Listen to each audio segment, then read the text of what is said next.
Марс ще бъде ретрограден от 6 декември до 24 февруари, след което ретроградната Венера застъпва от 2 март до 13 април. Какво означава това за нас? Докато по време на ретроградният Меркурий по-трудно подписваме договори или пък ще се забравим ключовете от вътрешна страна на вратата, трябва да поправим някаква техника, да се погрижим като цяло за комуникацията си, да внимаваме как изпращаме имейли, то при ретрограден Марс и Венера, които са ретроградни горе-долу на 2 години, нещата са доста по-сериозни. По време на ретрограден Марс избягваме планови операции. И естествено, ако операцията е наложима, лекарите ще преценят точно кога тя да бъде. През декември започваме с ретроградност в Лъв, когато ще търсим в какво влагаме енергията си, как изразяваме агресията си. Трябва да бъдем внимателни, особено по коледните празници, да не се изпокараме с цялото семейство.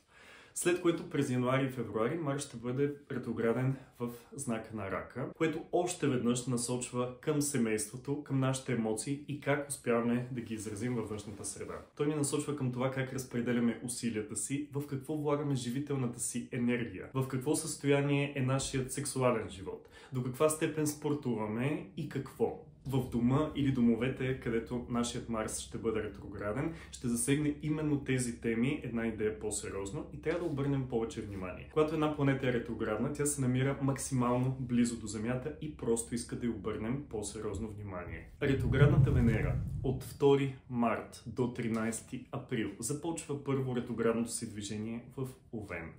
И това е именно как се свързвам с другите и до каква степен устоявам себе си в взаимоотношенията, до каква степен пази границите си и показвам на партньора ми от какво имам нужда. Абсолютно забранени са разкрасителни процедури, които са доста инвазивни по това време. Например, ако трябва да подкъся просто косата си съвсем леко или да се боядисам в същия цвят, в който се боядисвам така или иначе винаги, няма проблем. Но ако решавам да пострижа косата си от дълга в къса или пък искам да си сложа ботокс, хиалурон и разни други по-инвазивни процедури за разкрасяване, това е недопустимо, тъй като няма да сме доволни от крайния резултат. Също така избягваме да купуваме много скъпи вещи, като кола и апартамент, например.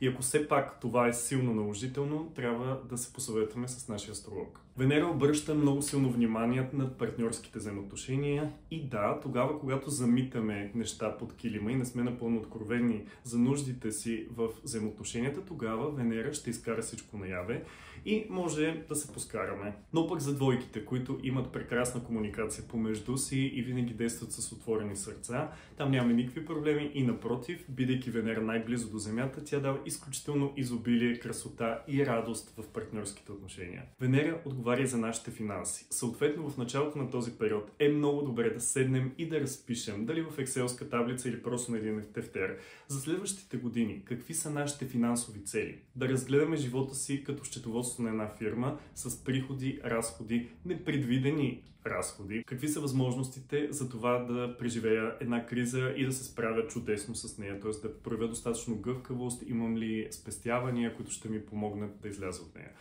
Затова Венера ще ни обърне сериозно внимание на финансите и е хубаво самите ние да се подготвим още в началото на този период. В домовете от нашата карта, т.е. сферите от живота, в които попадат Риби и Овен и Венера преминава своето ретроградно движение оттам, ще обърне много сериозно внимание на тези домове. Ако искаш да разбереш какво ще те очаква през това ретроградно движение на планетите, както и един много хубав апдейт за следващата 2025 година, може да се присъединиш към нашото събитие с Петя Стоянова, с която на 15 декември ще разговаряме именно на тези теми, ще влезем в дълбочина.